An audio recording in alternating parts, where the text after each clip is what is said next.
Today, we're going to dive deep into a company pretty much everyone knows, Lowe's Home Improvement. But we're not just going to look at the stock price. We're going to use the timeless ideas of some of the world's greatest investors to figure out what it's really worth.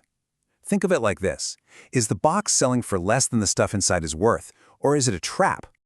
To cut through all the noise out there, the flashing numbers on your screen, the non-stop chatter, you have to get this one simple truth. It's the absolute foundation of real investing. Price is just the sticker on the item. Value? Well, value is what it's truly made of.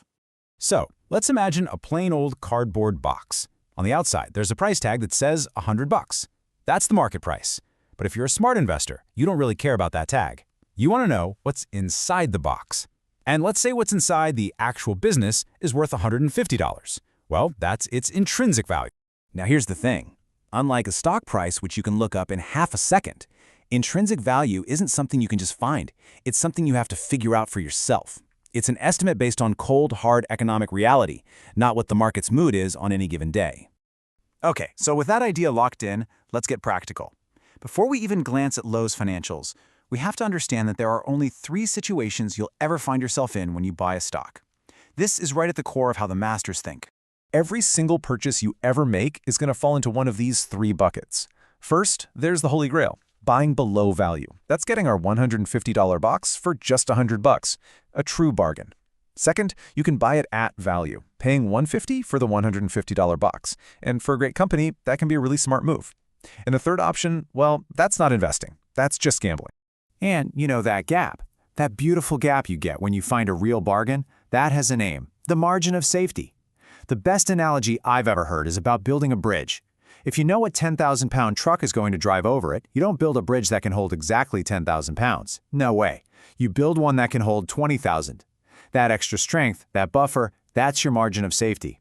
It's what protects you when things go wrong. Now, buying at fair value, that can be a great strategy for a fantastic growing business. But buying above its value, that's pure speculation. You're not investing anymore.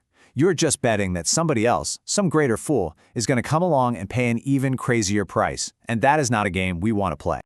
Okay, enough theory. Let's put this framework to work. We're going to put Lowe's through 3 really tough tests to figure out where it lands. Is it a bargain, a fair deal, or a bust? So for our first test, we're going to completely ignore what companies call earnings.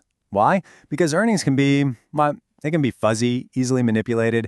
We want to focus on the cold, hard fact of cash, because cash is king.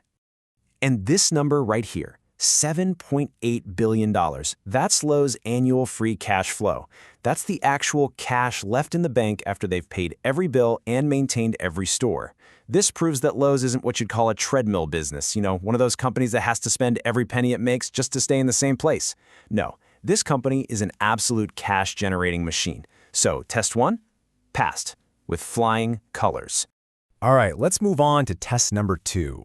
And this might just be the ultimate test of a CEO and their entire management team.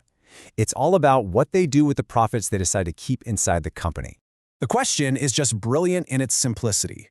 For every single dollar of profit that management doesn't pay out to shareholders, but instead reinvests back into the business, do they create at least $1 of new value? It's a simple yes or no. And for Lowe's? Well, since 2018, for every dollar they've kept in the business, they have turned it into, get this, $2.71 in new value for shareholders. Wow, that's not just a pass, that's an A+ with extra credit.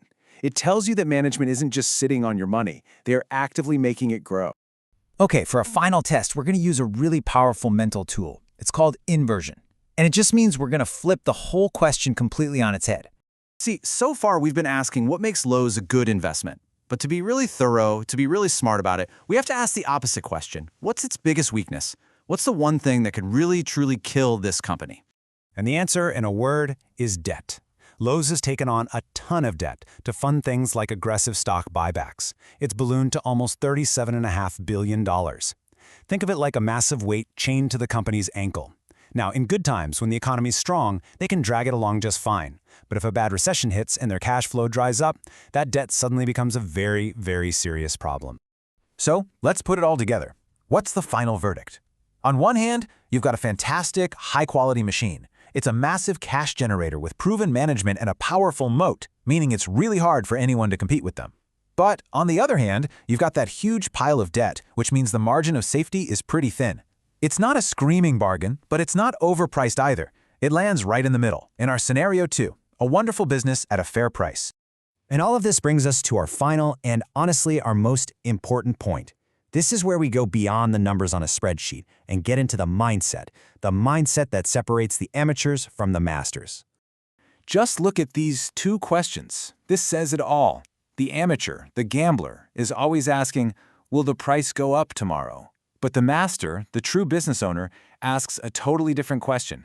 How much cash does this business actually generate? You have to remember, when you buy a stock, you're not just buying a ticker symbol that wiggles around on a screen. You are buying a small piece of an actual business. You know, with the right framework, investing is simple. But as the great Charlie Munger once said, it's never supposed to be easy. The whole key is to ignore the daily noise, focus on the real business, and always remember to count the cash inside the box, not just look at the price tag on the outside. Because at the end of the day, the market is there to serve you, not to instruct you. The only question left is, are you ready to be the master